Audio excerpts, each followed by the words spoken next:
to climb among the elite of the NFL. The mission of the 1990 Green Bay Packers. Coming off a 10-6 season in '89, Lindy Infante's club was poised for a playoff run. And as they set sail into a new decade, the Packers planned to make their 70th season a memorable one. Charge!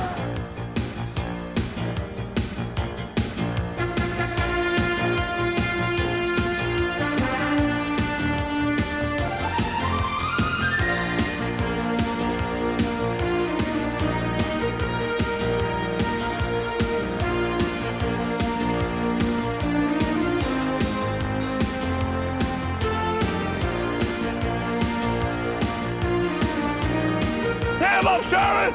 Get him, baby! Look at him, he got fear in his eyes. Get him, Sterling! And here is McCoskey back to throw. He's looking. Now he's going to the end zone. Sterling Sharp! Touchdown, Sterling Sharp! The green and gold had a number of sterling performances in 1990. But the Packers also suffered their share of untimely bounces and unbelievable breaks. Still, Infante knows his team is strong enough mentally to recover from physical mistakes. Well, I think we have some players with some excellent character, and I think our character shows often. We've had games where we've been backed up and way behind, and we've pulled them out, or we've come very close to pulling them out, and I think that speaks of the character of our football team. That's probably what I like the most, but there are a lot of positives going on right now in Green Bay. What we have to do now is to get all those pieces to fit together nicely and mesh where we can go on and make a statement. It was once said that defeat is nothing but education, nothing but the first step to something better. The Green Bay Packers lost a disappointing 10 games in 1990, but they also learned. They learned that in the NFL, the jump from consistent performer to playoff contender covers a wide chasm. But the Packers now know that with young, developing talent and a little bit of magic sprinkled here and there, postseason play may soon return to Green Bay.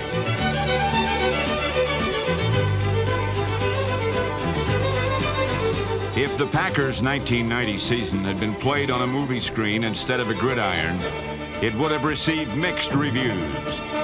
It was a story with a solid beginning and some clever twists of plot, but it had an empty ending. With a new script for '91, though, the sequel could be something special. The 1990 season began in Green Bay with a matchup against the Los Angeles Rams. It was the first career start for a quarterback with a name familiar to Packer fans. Anthony Dilweg is the grandson of Lavi Dilweg, who played on 3 World Championship teams in Green Bay in the 20s and 30s. First and goal at the 4-yard line for the Packers. In motion comes the tight end. Here is the play action for Dilweg. He throws it upfield. It's caught. Touchdown, Eddie Wood. On this day, young Anthony came up with a performance that would have made Grandpa proud. Back to throw on first down. A lot of time. Going to go long down here for Query. Got him. Got him. At the 15, the 10, the 5. Touchdown. Dilweg completed 20 passes and threw 3 touchdowns, 2 to tight end number 86, Ed West.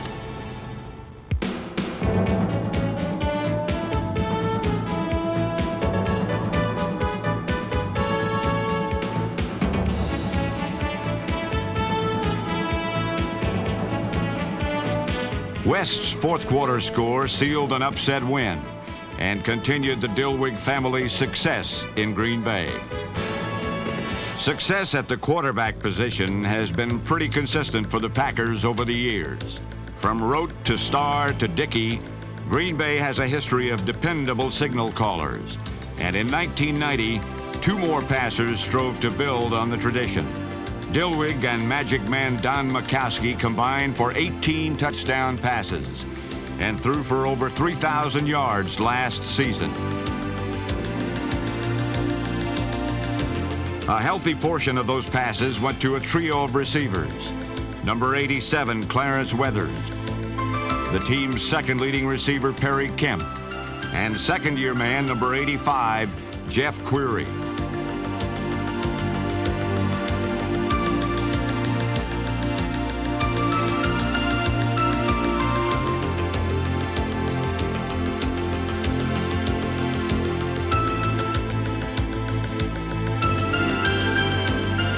Mathers, Kemp, and Query each caught over 30 passes, and they combined for nearly 1,500 yards receiving. But when Dilweg or Majkowski looked for a favorite target and a man who could find the end zone, they found number 84, Sterling Sharpe. Straight back in the pocket, steps up, quick pattern upfield. It is caught by Sterling Sharpe, and he's going to score a touchdown. And he is going to go all the way, Sterling Sharpe. As long as I can do whatever it takes for our team to get the ball down the field and win football games, and I'm happy. I'm one of those guys that, I believe, and if you just throw it near me, hopefully my ability will take over and I can catch it. I don't mind catching the ball over the middle or between linebackers. I just want to catch the ball. And I think with my strength and my size, being able to maybe pull through a few tackles and not, be the glory guys, the post, the go type catches. I like to catch the short routes and go 60 or 70 yards because I think that says more about your ability. For the second straight year, Sharpe caught more than 60 passes and eclipsed the 1,000-yard barrier. Here's Dilweg out of that shotgun formation into the end zone. Touchdown! In 3 seasons, this 2-time Pro Bowler has proved to be a most versatile pass catcher. He isn't afraid to challenge linebackers across the middle, and he's fast enough to run post patterns.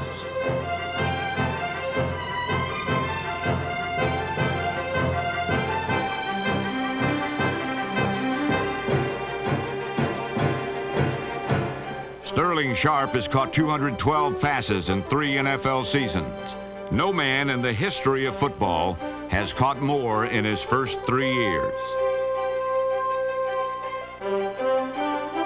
He is a receiver who is on pace to shatter NFL records. But what Sharpe may be remembered for is the way he does it, with remarkable simplicity, which is quite a contrast to the razzle-dazzle improvisational style of the man throwing the passes. Come on, Magic! Come on, Don! With light feet and a strong heart, Magic is as evasive as he is exciting, and he is one of the most athletic quarterbacks in the NFL.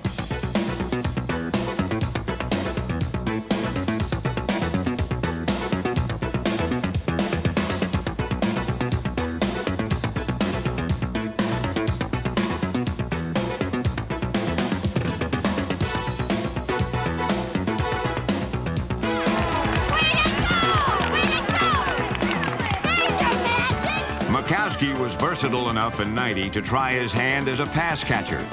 And when he did throw an interception, he could be the one to make the thief pay. But in Week 4 in Detroit, it was not aggressiveness, but elusiveness that angered the Lions.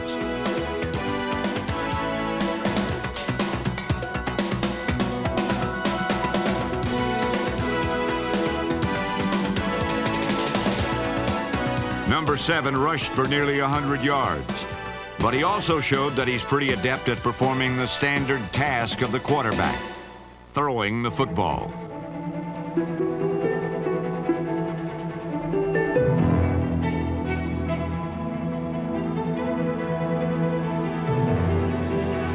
Majkowski would complete 28 passes for nearly 300 yards against the Lions. Here is the bootleg and thrown to the end zone. Touchdown, Eddie. Ed West's second quarter touchdown gave Green Bay a 10-7 lead, but Detroit took an 11-point advantage into the fourth quarter, giving Majkowski a chance to do what he did so many times the year before, manufacture a miracle. 18 from the 26. Here's Don back to throw. Don looking, Don running, Don throwing. Touchdown, Query! With just 55 seconds to play, Jeff Query scored to give Green Bay the win. After suffering 2 losses following their opening day win, the Packers had evened their record at 2-2. Week 5 saw Green Bay travel to a rather sloppy Soldier Field. Conditions weren't exactly conducive for attractive football, and the Packers' performance was anything but pretty. For the second in 4 weeks, the Packers managed just 13 points against Chicago, and they fell to 2-3. A drastic change in climate was welcomed in Tampa, but Green Bay's play was still under the weather.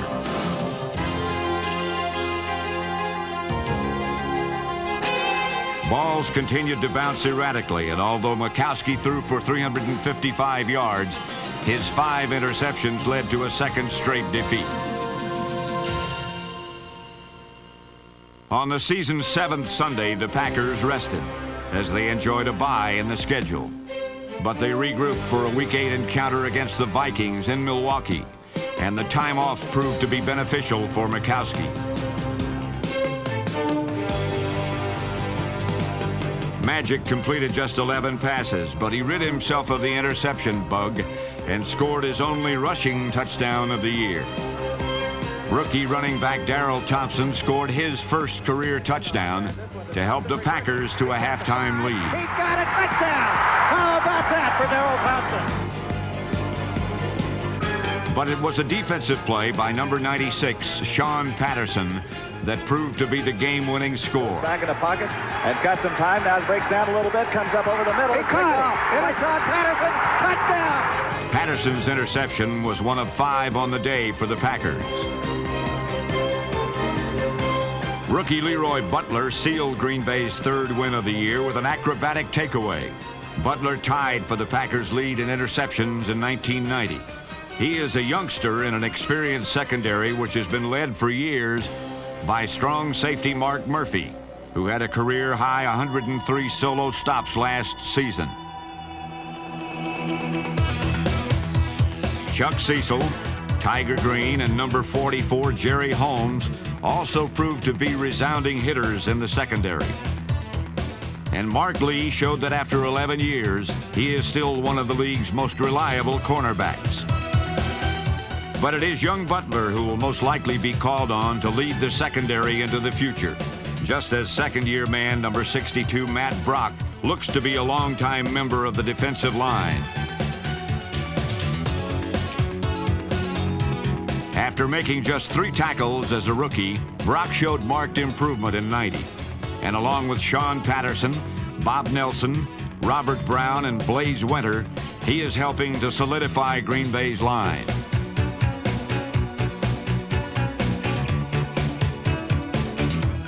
Perhaps the most impressive part of the Packers' defense is a deep and aggressive linebacking core. All right, hell of a day for football. Hell of a day for Set the games. pace, set the pace, baby. Set the pace, baby. You can't have fun today, you'll never have fun. That's it. That's all about, All right, let's go. Ready? Watch! Larger than life might be the best way to describe this fun bunch.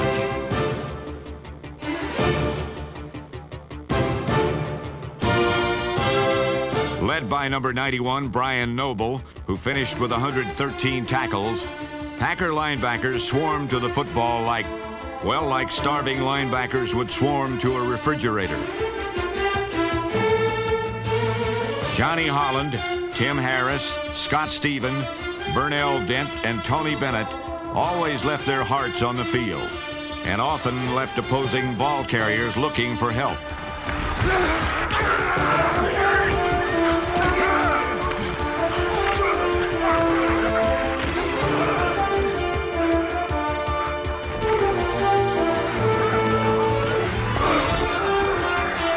Quarterbacks were not immune from Packer attackers either. For the 5th year in a row, Tim Harris led the team in sacks, and his play, along with the rest of the defense, keyed a win over the Raiders in Week 10.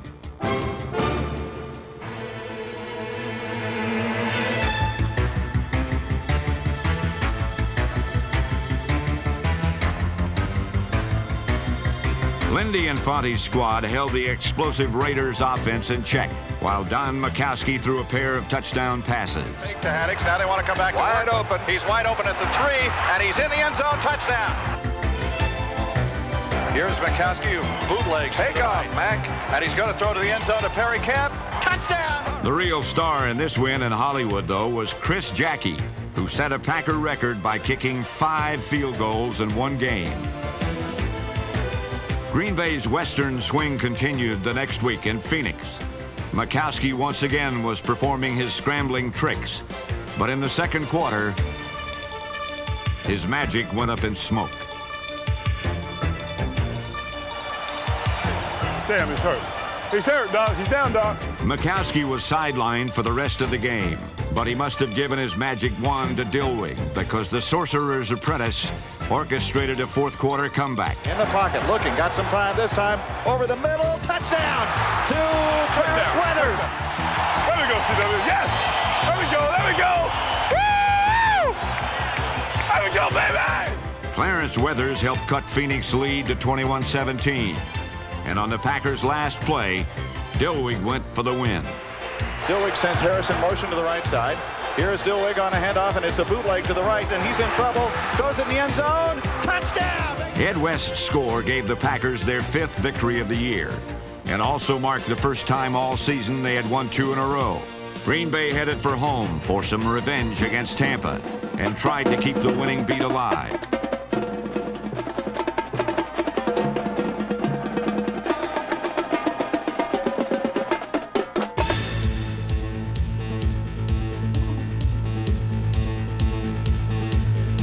Led by Darrell Thompson, the Packers enjoyed their finest rushing day of the season.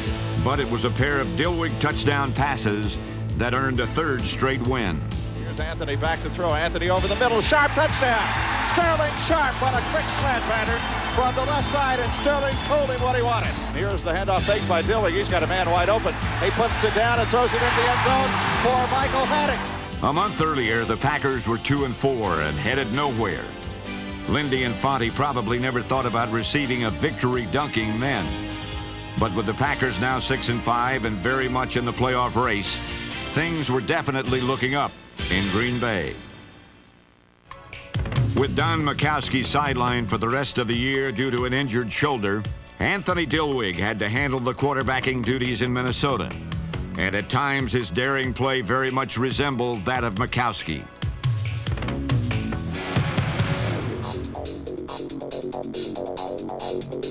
Unfortunately for Green Bay, what would have been an innovative touchdown was called back, and it marked the beginning of yet another series of inopportune bounces which would plague the Packers. Against Seattle in Week 14, the Packers called in an old friend to help spread good cheer and hopefully good luck. And trailing by 20 in the 4th quarter, they received some much-needed gifts.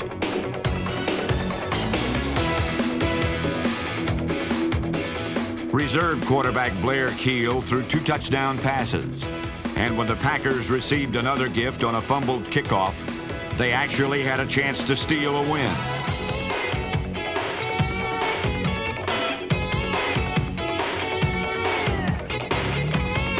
But Keel's 4th down toss to Jeff Query sailed wide, ending what would have been a Christmas comeback for the ages. Following a miserable defeat in Philadelphia, the Packers returned home to some brutal weather. In the coldest game in Green Bay since the legendary Ice Bowl of '67, Darrell Thompson heated things up with this second-half kickoff return. Cross field kick that is coming up short, taken at the 25-yard line. Almost fumbled there. Thompson. And now Darrell Thompson to the 40, 45, 50. Down to the 40. He's gone, folks. At the 30, the 20. Thompson's touchdown had the Packers on their way to ending a 3-game losing streak. But once again, a rather routine pass resulted in a strange score.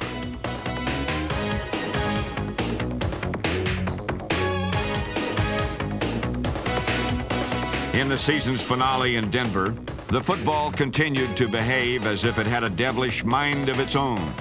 Little offense and lots of turnovers led to a loss, as Green Bay ended its year in less than spectacular fashion.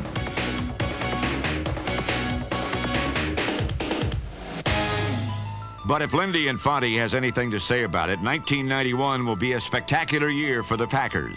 In fact, in Fonte, the director, and cameraman Sterling Sharp, in association with Packer Productions, have been busy preparing a preview of the '91 team, which should premiere in early September.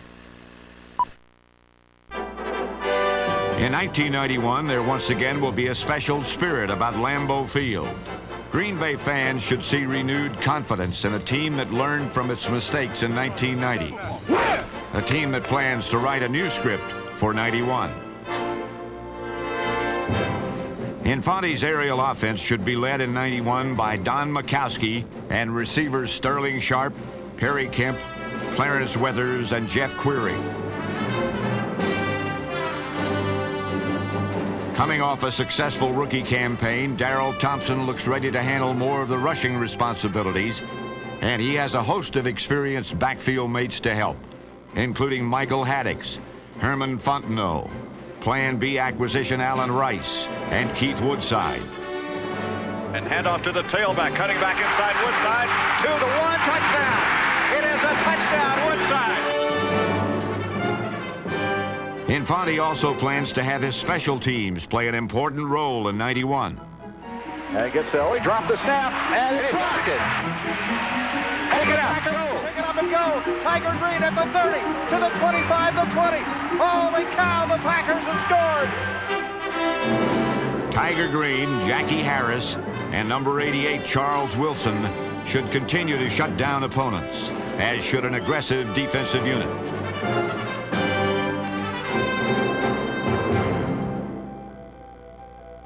With a healthy Brian Noble returning and the continued development of young players like Sean Patterson, Matt Brock, Leroy Butler, and Johnny Holland, Infante can expect much improvement in '91. Turnovers should decrease, takeaways increase, and those strange bounces seen so often in '90 might just end up in green and gold hands in '91, enabling the Packers to perform their patented last-minute heroics. 26. Here's Don back to throw. Don looking, Don running, Don throwing. Touchdown, Query! Jeff Query! The Green Bay Packers will lick their wounds from a tough 1990 season. They'll be back wiser, stronger, and ready to win. Director Infante wouldn't end his film any other way.